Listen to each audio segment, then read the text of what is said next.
From an early age, I knew I wanted to be a journalist to write about these issues. I probably wrote my first letter to the editor when I was in middle school, and in high school, I joined my high school journalism class in my high school newspaper. She is a journalist who doesn't shy away from difficult things, doesn't shy away from telling hard stories, and she always wants to know more about the subject. I have always wanted to write about Black people.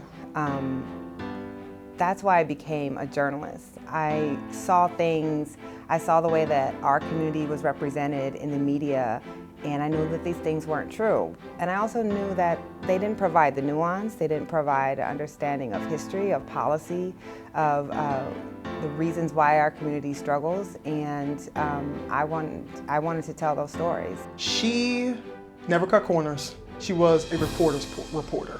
She would dig, she would get the information, she would never take anything at face value, and she made sure that she had her facts straight. I think she has a sense of the injustices that brought us to the point we're at today, and so I think that informs her as a journalist.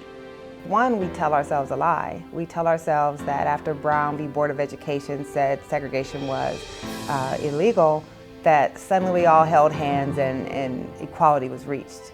But that's not true. And we've promised these kids that they were going to get an equal education, and we haven't delivered. And the harmful effects of that go on throughout the rest of their lives.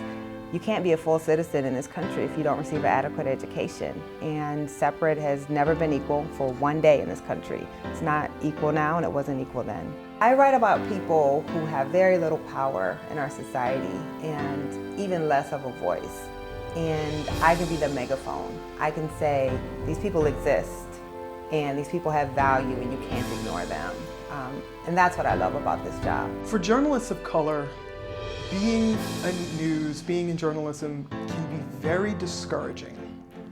Nikole just stuck to her guns. I was always deeply impressed with how she continued in the face of a lot of difficulties, and when a lot of our colleagues were leaving the newsroom for perfectly good reasons.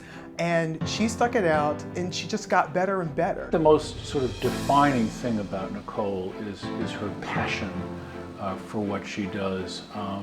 It sounds corny, but it's clear to me that she became a journalist because she wanted to change things, she wanted to shake things up. It would be nice if I didn't have to write about Black kids sitting in segregated classrooms with terrible teachers and terrible instruction, and Black folks trapped in segregated neighborhoods without opportunity. I would love to not have to write about these issues.